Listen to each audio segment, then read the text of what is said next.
Alors l'actif du jour que je désire analyser de manière un peu plus profonde, bon, c'est un actif que je suis régulièrement, c'est le Dow Jones. Ici vous avez le graphique du Dow Jones Cash en journalier. Le point haut qui est ici, c'est le dernier plus haut historique établi le 3 octobre 2008. Et depuis ce plus haut, eh bien, le Dow Jones dessine une série de vagues qui, à analyser jusqu'à maintenant en live, pouvait paraître assez déroutant.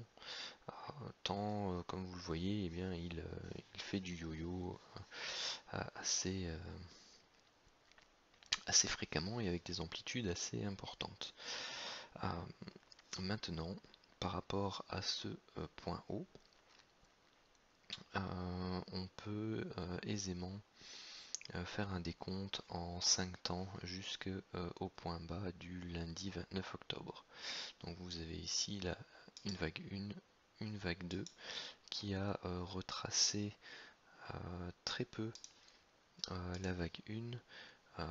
Elle a retracé uniquement les 38,2, ce qui est assez peu courant et qui annonce généralement derrière une baisse assez violente, ce qui a été le cas ici. Et vous voyez que la vague 3 a pris en amplitude un peu plus de 200% de la vague 1. Derrière, on a eu un retracement pour établir la vague 4 qui, elle, par contre, a eu une correction relativement profonde. Donc elle a été dépassé les 50% du retracement de la vague 3. Il faut se dire que généralement quand on a une vague 2 qui retrace très peu, et bien effectivement la vague 4 elle a tendance à avoir une amplitude plus importante que d'habitude. Généralement on s'attend classiquement à avoir un retracement entre les 23,6 et 38,2 au niveau Fibonacci. Donc c'est relativement courant dans cette zone, et également d'aller rechercher la zone de la sous-vague 4. Vous voyez qu'ici elle a été dépassée parce qu'elle se situait dans cette zone là, donc dans les 25 006 à 25 007.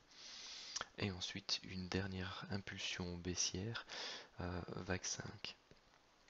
Vous remarquerez ici que la constitution au niveau des pentes de construction, vous avez la pente de la vague 1 qui est plus faible que la vague 3, c'est-à-dire que la vague 3 a une pente plus abrupte que la vague 1, ce qui est très bon signe dans le cas d'une vague d'impulsion.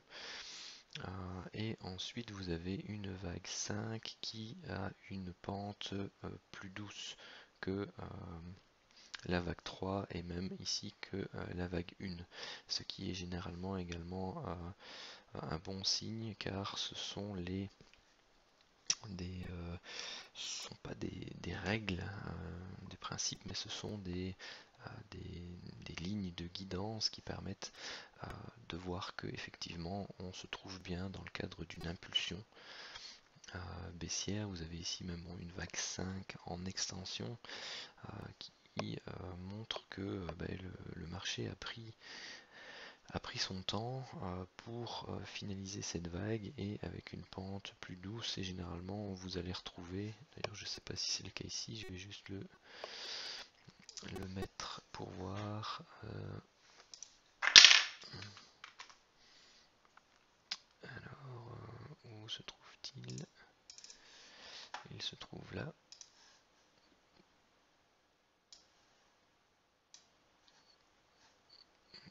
Pardon.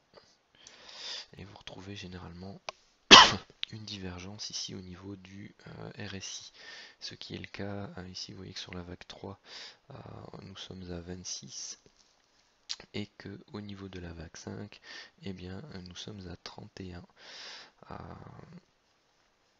Donc voilà, ce sont des signes qui sont précurseurs d'une fin de tendance, enfin plutôt d'une vague 5. Ça a également été le cas ici. Donc vous voyez que sur cette vague-ci, le RSI était autour des 76 et que sur le sommet historique qui constitue donc la vague 5 de ce mouvement haussier ici, eh bien nous étions autour des 73 et donc vous aviez également une divergence baissière sur le RSI alors que les prix continuaient à monter et inversement ici les prix continuaient à descendre alors que le RSI se retournait et faisait des plus bas de plus en plus haut. Donc ça c'était une petite aparté au niveau constitution d'une vague d'impulsion.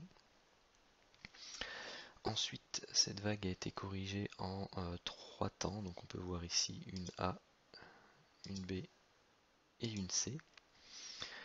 Et vous remarquerez que j'ai noté cette vague-ci A. En cours d'analyse live, eh bien celle-ci était notée 2 ou B. Pourquoi actuellement on note donc le grand 1 orange entre parenthèses et le grand A orange entre parenthèses? C'est parce que tant qu'on n'a pas eu des validations techniques ou de construction de vagues, on ne peut pas affirmer qu'on va se trouver dans un cycle baissier en 5 vagues ou simplement un cycle correcteur en 3 vagues. Et donc pour l'instant on a une constitution en 5 temps baissier qui peut très bien correspondre à une vague d'impulsion 1 ou à une vague correctrice A. Et ici, donc c'est noté grand A malgré que ce soit une phase de correction en 3 temps. Pourquoi? Parce qu'il y a une seule figure en Elliott où la vague A se subdivise en 3 temps. C'est ce qu'on appelle un flat. Et dans le cadre d'un flat, vous avez effectivement la vague A qui se subdivise en 3 temps, la vague B qui se subdivise également en 3 temps, et la vague C qui elle est a une pente normalement plus abrupte que les deux autres et qui elle se décompose en 5 temps.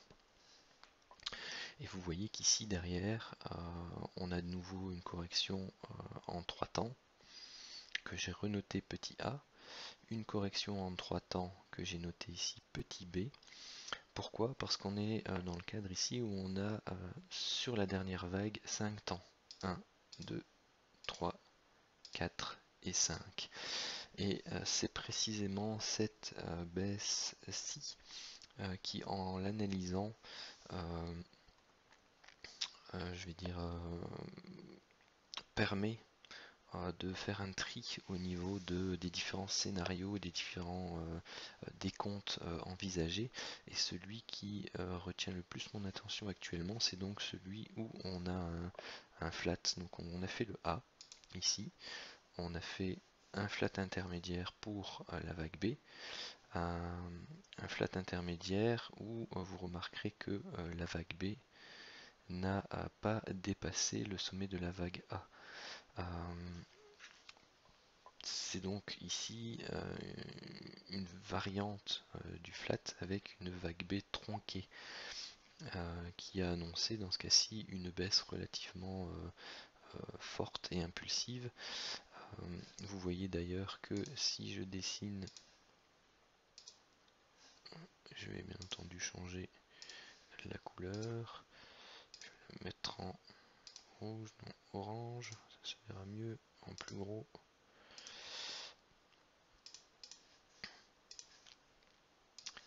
Et vous voyez que comparativement à la vague petit a entre parenthèses, petit b entre parenthèses, la vague C a une pente beaucoup plus abrupte. C'est caractéristique des corrections en flat. En fait, ce que je racontais tout à l'heure par rapport au cas particulier, donc en fait c'est quand on a la vague B pardon, qui dépasse la vague A, qui est un cas particulier qui s'appelle un expanded flat, c'est-à-dire un flat étendu. On a une vague B qui clôture au-dessus du point de départ de la vague A et où on a ensuite la vague C qui clôture elle en dessous de la vague A qui est ici. Donc ici le magnifique marteau journalier d'aujourd'hui qui se fait en plus sur une zone où on a retrouvé des mèches régulièrement à différents moments. Donc vous voyez ici un peu toutes ces mèches, bon elles sont descendues même parfois plus basses, hein, mais il y a énormément de mèches sur cette zone et on en a une nouvelle qui vient travailler cette zone en intraday et que l'on remonte. Donc aujourd'hui vous avez le Dow Jones qui a perdu 600 points et qui les a repris dans la journée et qui clôture même dans le vert. Donc c'est le genre de mouvement qui est relativement puissant et qui permet de donner des indications quant à la tendance que les acteurs ont envie d'impulser au marché. Donc ça colle parfaitement bien ici avec le scénario envisagé, avec donc le décompte avec dans ce cas-ci un expanded flat, parce que vous voyez que le grand B entre parenthèses dépasse le point de départ de la figure qui se trouve ici autour des 24 130, alors qu'on vient de faire un plus bas autour des 23 880. Donc il faut s'attendre, ou personnellement dans ce plan de trading-ci, je m'attends à ce qu'on aille rechercher au minimum, je vais dire, le sommet ici en A, voire le dépasser légèrement. Bon, ensuite, faut tenir compte, et ça je vais le tracer ici, donc du Fibo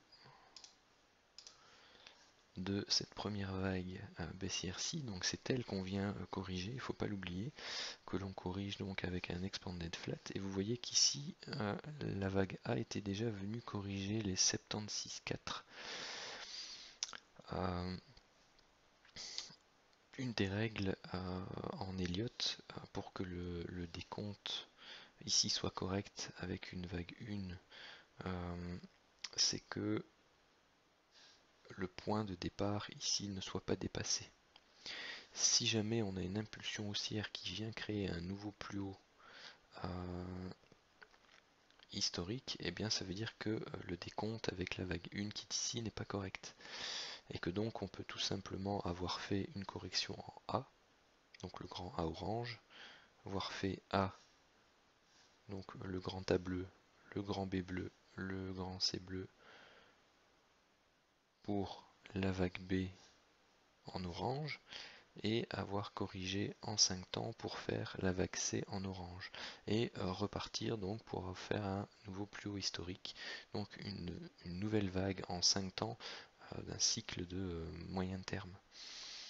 On peut également faire, si c'est une correction qui dure plus longtemps, avoir notre grand A qui est ici, avoir aussi la correction en grand A, grand B entre parenthèses, et faire un grand C ici qui viendrait rechercher de nouveau la zone des 26 350, 26 400 pour valider l'expanded flat, ou même faire un expanded flat tronqué, c'est-à-dire que on peut éventuellement envisager que la correction vienne buter ici sur cette diagonale baissière, ou vienne tout simplement faire un double top avec cette vague B intermédiaire, ou vienne retracer tout simplement ici juste entre deux, entre le point de départ ici du grand A et de la petite B entre parenthèses. Donc tout ça, ce sont des zones qui sont à surveiller en fonction je vais dire, du caractère impulsif que l'on va pouvoir rencontrer ici au niveau de la correction. Bien entendu, si elle se produit et si le scénario de ce décompte-ci est correct.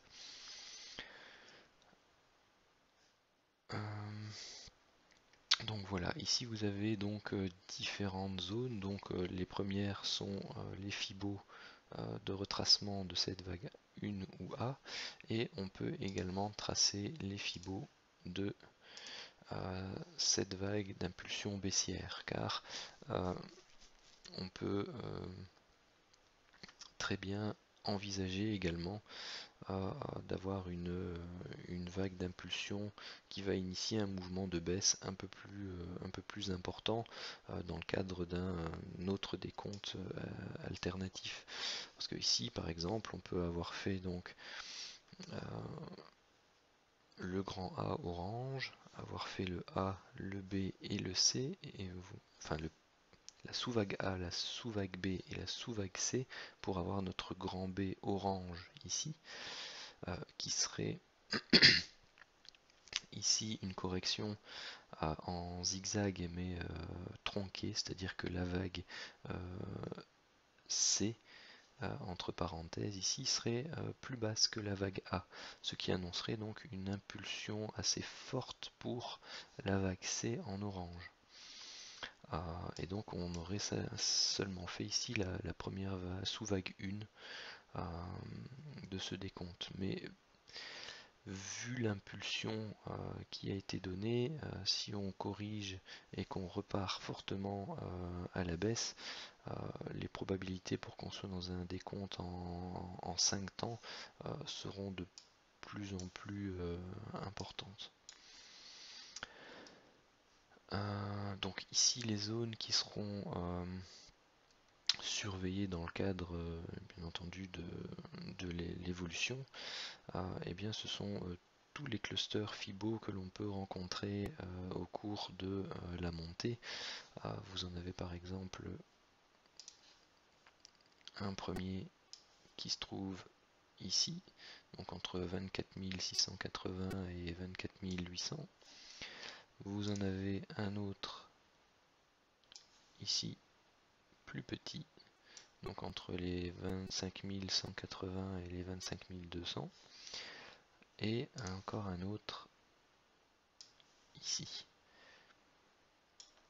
Donc les 25 485 et les 25 540. Donc ça ce sont pour les clusters, les zones intermédiaires. Vous voyez que bon, celle-ci correspond plus ou moins à un gap qui reste quand même une zone de résistance dans ce cas-ci.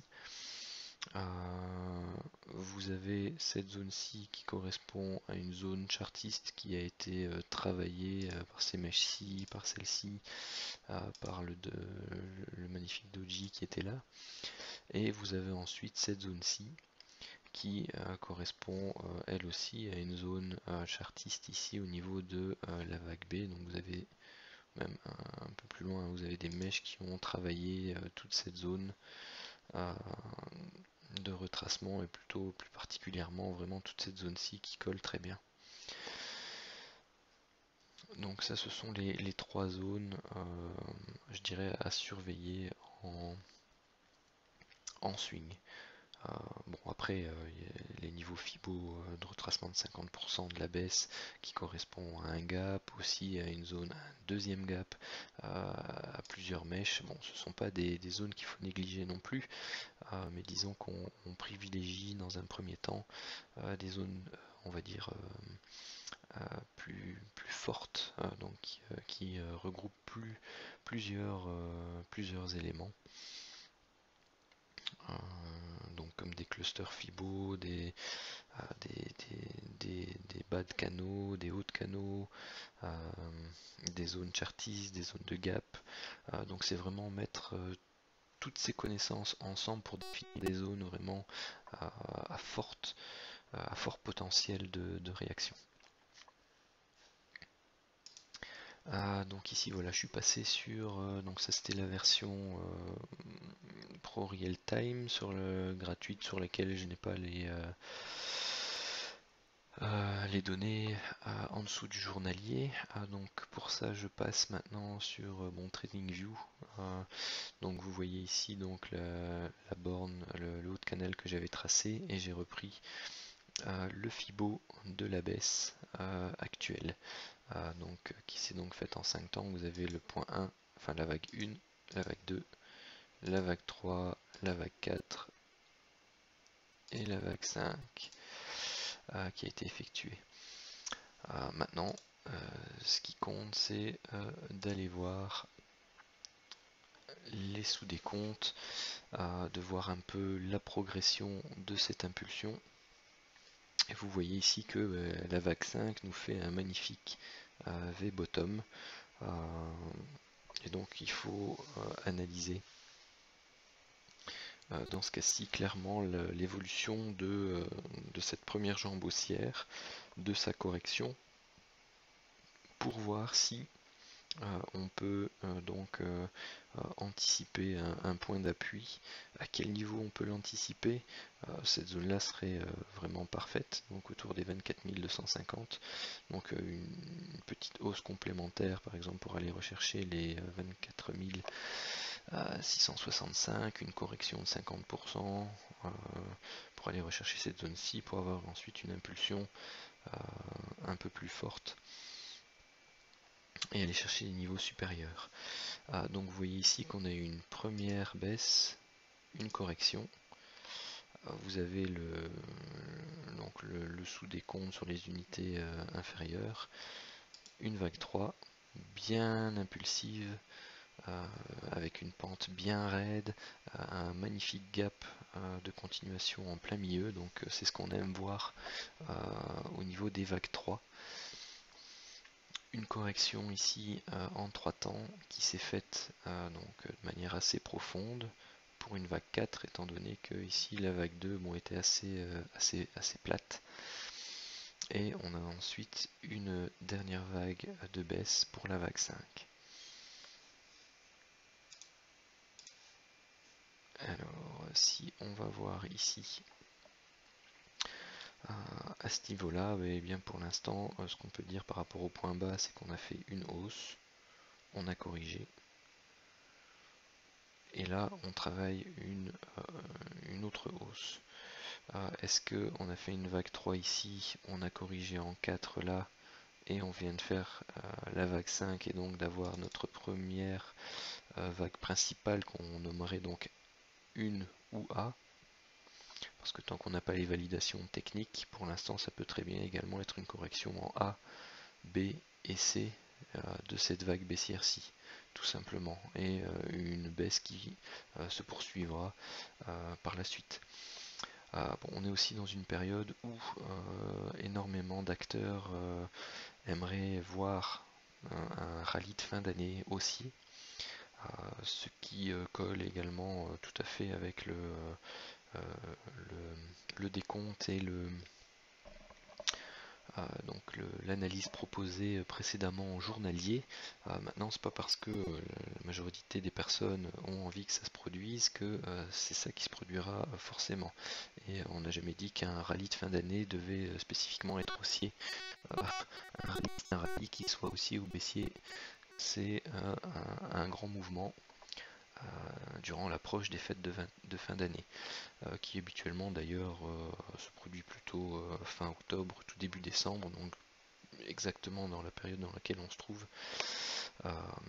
Donc on peut considérer qu'il a déjà fait plusieurs rallyes, étant donné que depuis le 26 novembre, ici on a pris 24 400, on est allé rechercher les 26 000, donc on a pris 1600 points, on a recorrigé 2000 points, ici on est en train d'en reprendre 600, donc vous voyez que il a déjà donné énormément de points depuis la fin novembre. Pour ceux qui ont réussi à travailler ce marché et qui ont pu prendre les différents points bas et points hauts, eh bien je peux vous dire que ils ont aisément réussi leur fin d'année. Mais c'est pas ce qui me concerne, parce que je suis plutôt resté à l'écart de ce marché pour l'instant avec cette forte volatilité. Donc ici on attend de voir que ce mouvement de hausse se termine et qu'il soit consolidé en 3 temps avant de pouvoir intervenir sur le marché. Donc si on descend par exemple sur le 5 minutes, on va déjà pouvoir donc voir que l'on a fait effectivement une première hausse, une baisse, éventuellement une hausse ici en 5 temps, et puis non, celle-là me paraît quand même plus intéressante en 5 temps. Une correction ici en flat, donc parce qu'on peut compter 1, 2, 3, 4, 5 dans une vague correctrice comme celle-là, sans qu'on ait cassé, on va dire, les derniers plus bas. Et bien très souvent ça constitue plutôt une correction en flat plutôt qu'une première vague d'impulsion baissière. De par même sa construction aussi, vous voyez que la 2 retrace très fortement la 1. C'est pas ce qu'on aime voir pour une vague d'impulsion baissière. Donc voilà, on a très certainement fait un A, un B, un C pour une W, ici une correction en 3 temps pour une X et une Y derrière. On a retracé effectivement la vague 4 précédente, et puis on est reparti ici à la hausse pour très certainement notre vague 5, et donc clôturer. Donc je vais peut-être l'inscrire.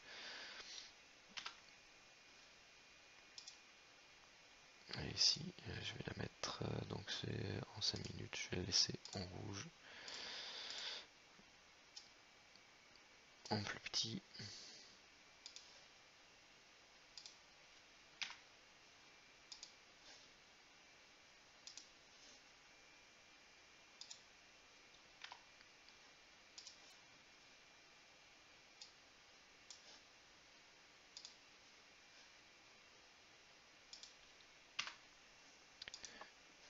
Voilà, et ici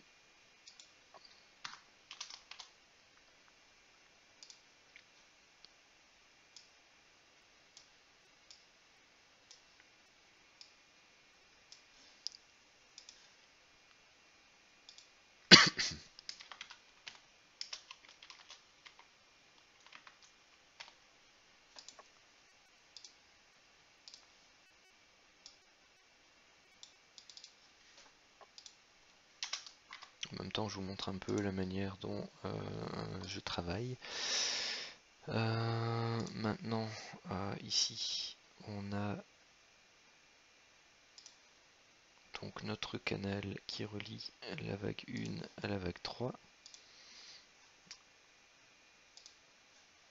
Alors ici, c'est où c'est un clone. Voilà. Qu'on va reporter ici sur le bas de notre vague 4. Et si on vient casser donc ce canal haussier, eh bien on sera certain que on aura notre vague 5 qui aura fait donc son top ici, et que donc on corrige cette première vague d'impulsion haussière, et on cherchera les différents niveaux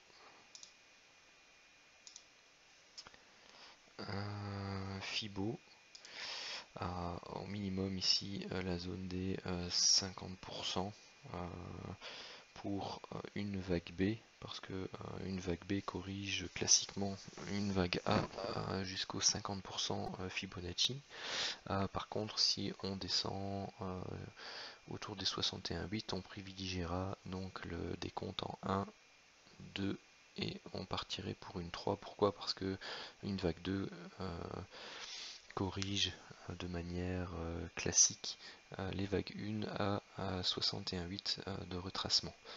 Donc maintenant, dans la journée de demain, mardi, c'est ces éléments-là que je vais surveiller et attendre un signal d'achat afin de pouvoir entrer en position pour tenter de jouer donc une hausse pour cette fin d'année, et donc une correction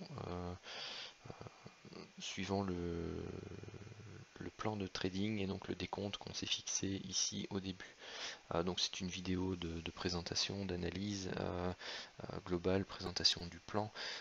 Elle dure plus ou moins 30 minutes maintenant, et les vidéos qui suivront seront des vidéos qui seront de mise à jour, de suivi, et donc qui, comme pour l'euro AUD, seront un peu plus courtes, sauf si j'ai envie d'approfondir un point technique ou des comptes alternatifs afin de vous permettre de vous exercer à différentes visions, de vous présenter différentes visions et façons de procéder avec des décomptes alternatifs, ou d'appréhender sur des graphiques en temps réel les différentes configurations et l'évolution justement en temps réel, car c'est cette analyse en temps réel qui reste le point clé, parce que bon, faire ce qu'on appelle de la météo de la veille, c'est toujours plus facile, mais réagir suivant ces outils de trading en temps réel, c'est ce qui est le plus compliqué, parce que ça nécessite une analyse précise, mais aussi une psychologie suffisante pour pouvoir prendre et sortir de ces trades afin de protéger son capital et surtout d'appliquer son money management de manière rigoureuse, ce qui n'est pas toujours facile même pour les plus expérimentés.